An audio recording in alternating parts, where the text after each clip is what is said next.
दोस्तों नमस्कार। आपके अपने चैनल घटना चक्र नॉलेज पर आपका बहुत बहुत स्वागत है। तो हम फिर से लेकर उपस्थित हुए हैं जो हमारी श्रृंखला घटना चक्र पूर्वावलोकन की इतिहास की चल रही थी, उसका आज हमारा अगला पार्ट है। तो आज का हमारा टॉपिक है दक्षिण भारत। दक्षिण भारत में जितने भी वंश यानी कि जैसे चोल वंश, चालुक्य वंश, पल्लव वंश एवं संगम वंश युग के जितने भी प्रश्न घटना चक्र पूर्वावलोकन द्वारा पूछे गए हैं, उनमें से हम आज जितने हो पाएंगे आज करेंगे और एक पार्ट और 2 पार्ट में इसके सभी प्रश्न समाप्त कर लेंगे। तो चलते हैं पहले क्वेश्चन से। और क्वेश्चन को पढ़ने से पहले आप सभी लोगों से रिक्वेस्ट है कि जितने भी लोग हैं, तो जिसने भी लाइक नहीं किया तो लाइक कर दें और चैनल को सब्सक्राइब कर लें और ज़्यादा से ज़्यादा लोगों तक शेयर कर दें। तो बढ़ते हैं सीधे प्रश्न की तरफ। आज का पहला प्रश्न है, 9वीं शताब्दी में निम्नलिखित में से किसके द्वारा चोल साम्राज्य की नींव डाली गई? ए कृष्ण प्रथम, बी राजराज चोल, सी विजयालय चोल, डी परांतक। तो इसका सही उत्तर देखिए तो यहाँ पर हो जाएगा हमारा सी विजयालय। 9वीं शताब्दी में विजयालय द्वारा चोल साम्राज्य की नींव डाली गई। अगला प्रश्न या इसका सलूशन देखते हैं हम पहले, बाद में हम सीधे प्रश्न की तरफ बढ़ेंगे। दिया है, चोल साम्राज्य की स्थापना विजयालय ने की, जो आरंभ में पल्लवों का एक सामंती सरदार था। उसने 850 ईस्वी में तंजौर को अपने अधिकार में कर लिया था। इस समय पल्लवों एवं पांड्यों में निरंतर संघर्ष चल रहा था। पांड्यों की निर्बल स्थिति का लाभ उठाकर विजयालय ने तंजौर पर अधिकार जमा कर लिया था। वहां उसने दुर्गा देवी का एक मंदिर बनवाया। विजयालय ने लगभग 871 ईस्वी तक राज किया था। अब बढ़ते हैं अगले प्रश्न की तरफ।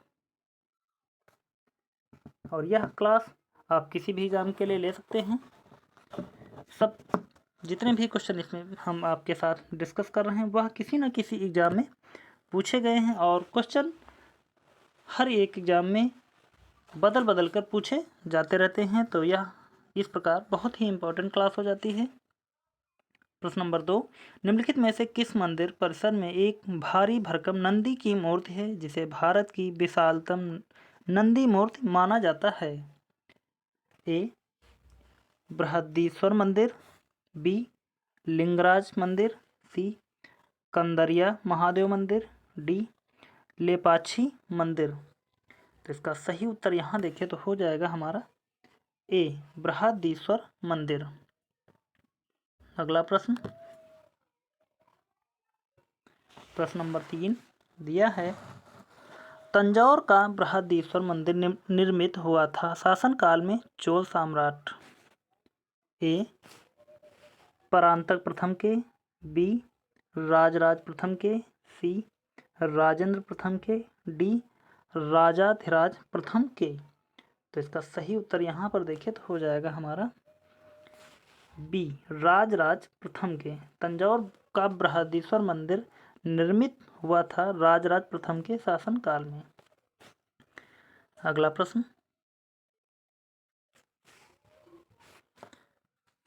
है, चोलों की राजधानी थी?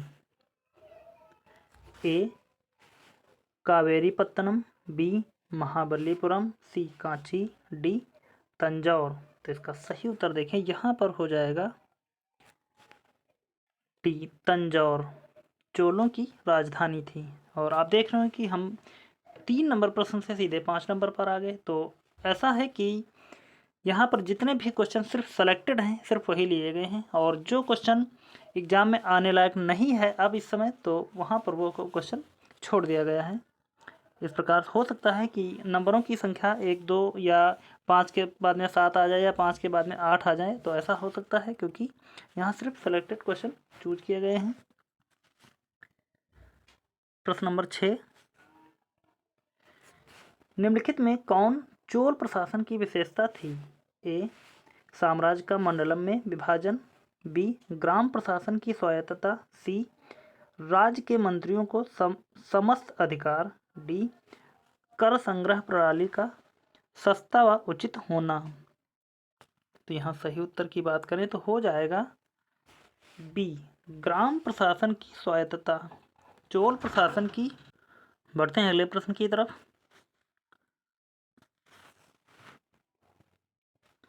प्रश्न नंबर 7 दिया है, चोल काल किसके लिए प्रसिद्ध था?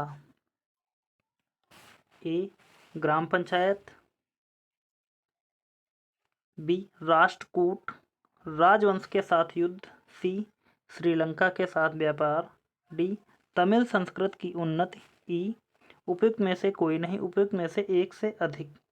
तो यहाँ इसका सही उत्तर देखें तो हो जाएगा हमारा ए, ग्राम पंचायत। चोल काल किसके लिए प्रसिद्ध था? तो ग्राम पंचायत के लिए, विलेज असेंबली के लिए। अगला प्रश्न, चोल युग प्रसिद्ध था निम्न के लिए। ए, धार्मिक विकास। बी, ग्रामीण सभाएं। सी, राष्ट्रकूटों से युद्ध।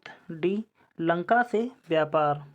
तो यहाँ पर भी इसका सही उत्तर देखें तो हो जाएगा हमारा ग्राम सभा से रिलेटेड जो आंसर हो हम वहीं पर टिक लगाएं, क्योंकि चोल युग प्रसिद्ध था। 3 क्वेश्चन इसके पूछे गए, लेकिन तीनों ग्राम सभा से रिलेटेड इनका सही उत्तर है। तो बढ़ते हैं अगले प्रश्न की तरफ। तो यहाँ पर भी हमारा ग्रामीण सभाएं इस प्रकार हो गया। अगला प्रश्न हमारा है प्रश्न नंबर 9, किस दक्षिण भारतीय राज्य में उत्तम ग्राम प्रशासन था? ए, चेर। बी, चालुक्य। सी, चोल। डी, वातापी। तो इसका सही उत्तर देखें तो यहाँ पर हो जाएगा हमारा सी, चोल।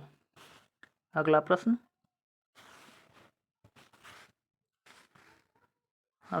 है कुशल ग्रामीण प्रशासन के लिए प्रसिद्ध राजवंश था? ए, चोल। बी, राष्ट्रकूट। सी, चालुक्य। डी, पल्लव। तो यहाँ पर इसका सही उत्तर देखें तो हो जाएगा हमारा ए, चोल। अगला प्रश्न, कौन सा मध्यकालीन भारतीय साम्राज्य व्यापक स्तर पर स्थानीय शासन के लिए प्रसिद्ध था? ए, चालुक्य। बी, चोल। सी, सोलंकी। डी, परमार। ई, उपयुक्त में से कोई नहीं। तो यहाँ बात करते हैं सही उत्तर की तो हो जाएगा हमारा बी, चोल। अगला प्रश्न, चोलों के अधीन ग्राम प्रशासन के बहुत से ब्यौरे निम्न या ब्यौरे जिन शिलालेखों में हैं वे कहाँ हैं? ए, तंजावुर। बी, उरैयूर। सी, कांचीपुरम। डी, उत्तर मेरूर। तो इसका सही उत्तर की बात करते हैं तो हो जाएगा हमारा डी, उत्तर मेरूर। अगला प्रश्न, चोल शासकों के शासनकाल में निम्नलिखित में से कौन सा वारियम उद्यान प्रशासन का कार्य देखता था? ए, पोनवारियम। बी, एरिवारियम। सी, टोटवारियम। डी, संवत्सर वारियम। तो इसका सही उत्तर की बात करते हैं, यहाँ पर हमारा हो जाएगा सी, टोटवारियम। अगला प्रश्न, चोल काल में निर्मित नटराज की कांस्य प्रतिमाओं में देवाकृति प्रायः ए, अष्टभुज हैं। बी, षड्भुज हैं। सी, चतुर्भुज हैं। डी, द्विभुज हैं। तो बात करते हैं इसके सही उत्तर की, तो यहाँ भी हो जाएगा हमारा सी, चतुर्भुज हैं। अगला प्रश्न,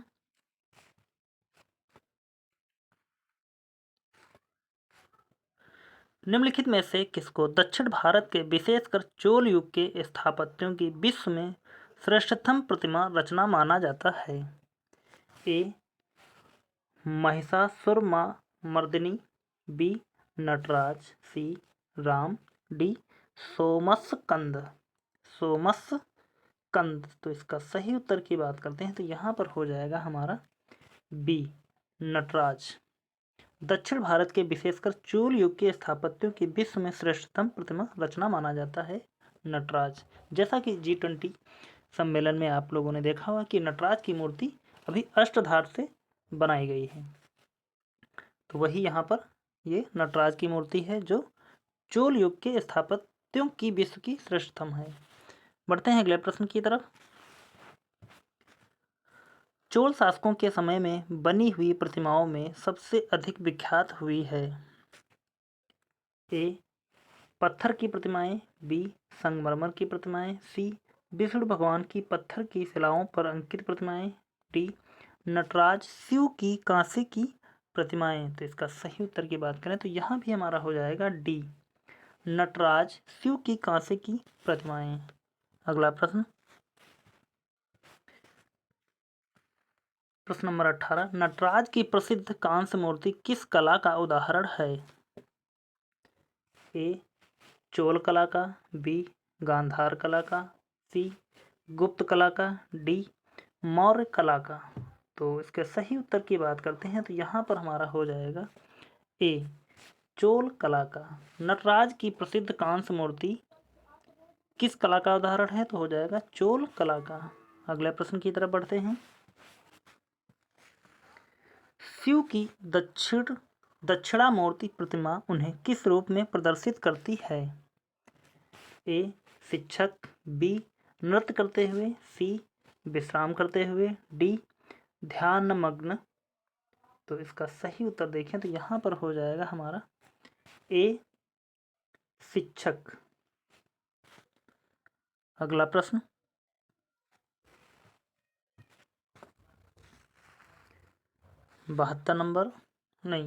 बहत्तर व्यापारी, 20 नंबर क्वेश्चन है। 72 व्यापारी चीन में किसके कार्यकाल में भेजे गए थे।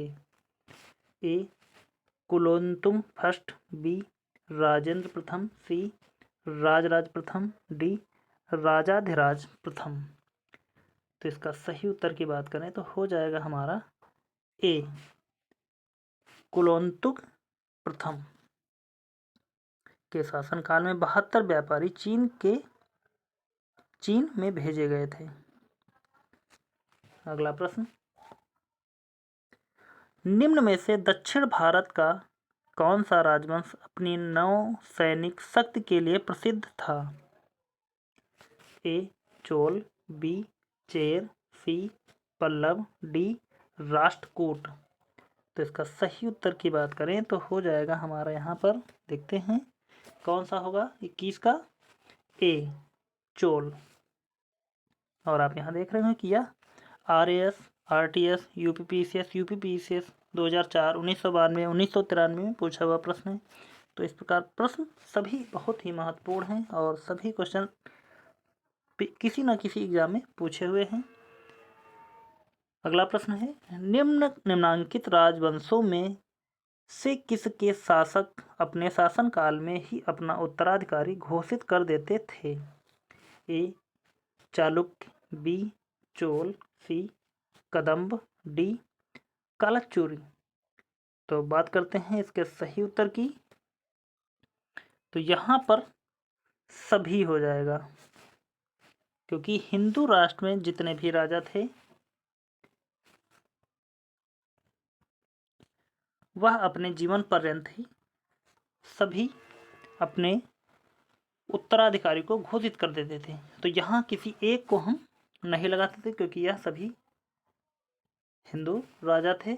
तो इस प्रकार हम यहाँ पर डाउट वाला क्वेश्चन है तो कोई भी आंसर पर टिक नहीं लगाएंगे क्योंकि यह ऑप्शन इसमें गलत दिए हुए हैं। तो हम अगले प्रश्न की तरफ बढ़ते हैं। निम्नलिखित चोल शासकों में जिसने बंगाल की खाड़ी को चोल झील का स्वरूप प्रदान कर दिया वह कौन था। ए, राजराज प्रथम, बी, राजेंद्र प्रथम, सी, अधिराज, डी, कुलोत्तुंग। तो इसका सही उत्तर देखें तो यहाँ हमारा हो जाएगा बी, राजेंद्र प्रथम। चोल शासकों में जिसने बंगाल की खाड़ी को चोल झील का स्वरूप प्रदान किया था हुआ था राजेंद्र प्रथम। अगला प्रश्न है गंगैकोंडचोलपुरम की स्थापना किसने की थी? ए राजराज फर्स्ट, बी राजाधिराज, सी राजेंद्र प्रथम, डी विजयादित्य। तो इसका सही उत्तर की बात करते हैं तो यहाँ पर हो जाएगा हमारा सी राजेंद्र प्रथम। अगला प्रश्न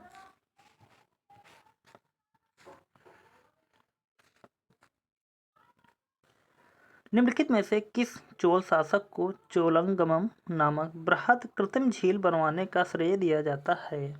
ए राजराज प्रथम, बी राजेंद्र, सी राजाधिराज, डी राजराज द्वितीय। तो इसका सही उत्तर की बात करते हैं तो यहाँ पर हो जाएगा हमारा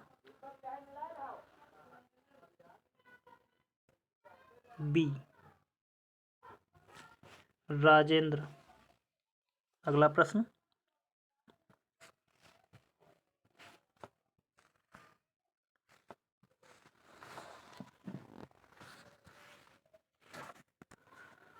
है किस चोल राजा ने जल सेना प्रारंभ की थी? ए राजेंद्र चोल, बी परांतक चोल, सी राजराज प्रथम, डी राजराज द्वितीय, ई इनमें से कोई नहीं।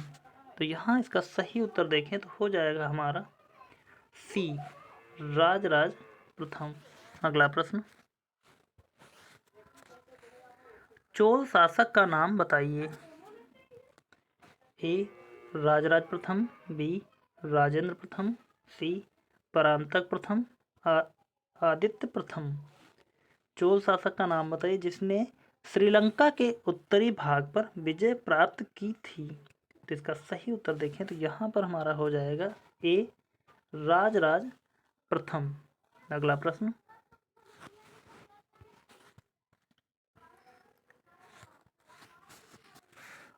नंबर 28 है चोल राजाओं में किस एक ने सीलोन पर विजय प्राप्त की थी? सीलोन क्या है इसका नाम? सीलोन यानी कि श्रीलंका।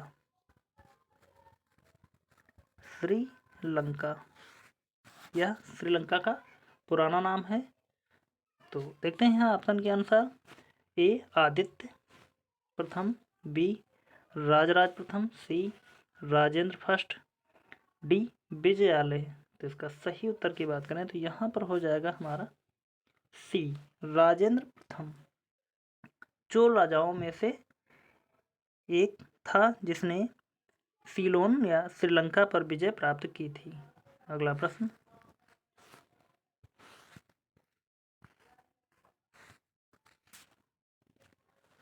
वह चोल राजा कौन था जिसने श्रीलंका को पूर्ण स्वतंत्रता दी और सिंघल राजकुमार के साथ अपनी पुत्री का विवाह कर दिया था?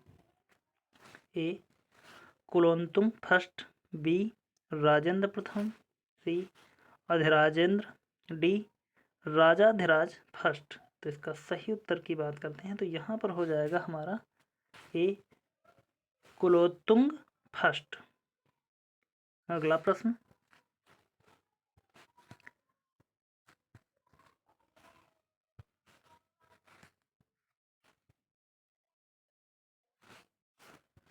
है हमारा प्रश्न नंबर 33। प्रश्नों के गैप का कारण है क्योंकि जो प्रश्न एग्जाम में आने लायक नहीं उनको हमने पहले ही निकाल दिया है पीडीएफ से। तो अगला प्रश्न है हमारा प्राचीन भारत का निम्नलिखित में से कौन सा महत्वपूर्ण व्यापार केंद्र उस व्यापार मार्ग पर था जो कल्याण को वेंगी से जोड़ता था? ए तगर, बी श्रीपुर, सी त्रिपुरी, डी ताम्रलिप्त। तो इसका सही उत्तर देखें तो यहाँ पर हो जाएगा हमारा ए तगर। अगला प्रश्न चालुक्य वंश का सबसे महान शासक कौन था? ए विक्रमादित्य, बी मंगलेश, सी पुलकेशिन द्वितीय, डी पुलकेशिन प्रथम। तो यहाँ सही उत्तर की बात करते हैं तो हो जाएगा हमारा सी, पुलकेशिन द्वितीय चालुक्य वंश का सबसे महान शासक था। अगला प्रश्न,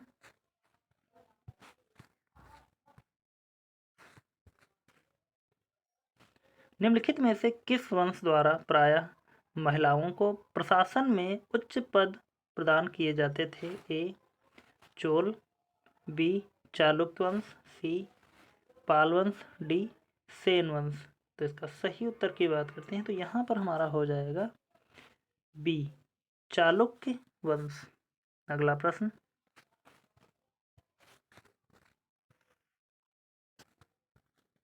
चालुक्यों की राजधानी कहाँ थी?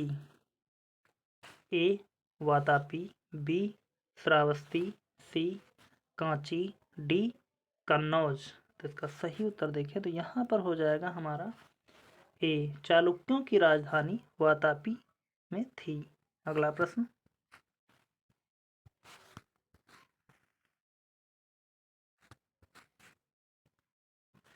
कवि कालिदास के नाम का उल्लेख किसमें हुआ है? ए इलाहाबाद स्तंभ लेख में, बी ऐहोल के उत्कीर्ण लेख में, सी अल्पाद दुदान लेख में, डी हनुमकोंडा उत्कीर्ण लेख में। तो इसका सही उत्तर देखें तो यहाँ पर हो जाएगा हमारा बी ऐहोल के उत्कीर्ण लेख में। अगला प्रश्न, संस्कृत के कवि और नाटककार कालिदास का उल्लेख हुआ है? ए पुलकेशिन सेकंड के ऐहोल अभिलेख में, बी मिहिर भोज के ग्वालियर अभिलेख में, सी कुमारगुप्त प्रथम के करमदंडा शिवलिंग अभिलेख में, डी चंद्रगुप्त सेकंड के मथुरा स्तंभ लेख में। तो इसके सही उत्तर की बात करें तो यहाँ पर हो जाएगा हमारा ए पुलकेशिन सेकंड के ऐहोल अभिलेख में। अगला प्रश्न, संस्कृत के कवि और रिपीट हो गया क्वेश्चन, नहीं वही लग गया था।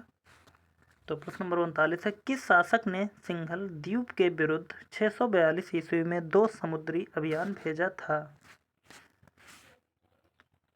A Raja Ram, B Narasimha Varman first, C Kirtivarman first, D Jayasimha first.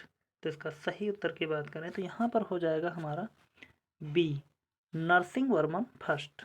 अगला प्रश्न, प्रश्न नंबर 40, प्राचीन संस्कृत ग्रंथों में प्रायः यवन प्रिय शब्द द्योतक था? ए एक विकार के उत्कृष्ट भारतीय मलमल का, बी हाथी दांत का, सी नृत्य के लिए यवन राज्यसभा में भेजी जाने वाली नर्तकियों का, डी काली मिर्च का। तो इसका सही उत्तर देखें तो यहाँ पर हो जाएगा हमारा डी काली मिर्च का। तो आज के हमने 40 प्रश्न कर लिए। तो मिलते हैं फिर अगले वीडियो में। उम्मीद करता हूँ कि आप सभी लोगों को यह वीडियो अच्छा लगा होगा और इसके आधे प्रश्न हमने कर लिए हैं और आधे प्रश्न अगले वीडियो में करेंगे। तो आज के लिए बस इतना ही रखते हैं और आप अपनी तैयारी अच्छे ढंग से करते रहिए क्योंकि एग्ज़ाम तक आपको सभी सब्जेक्ट तैयार करना है। तो मिलते हैं फिर अगले वीडियो में, तब तक के लिए धन्यवाद। जय हिंद।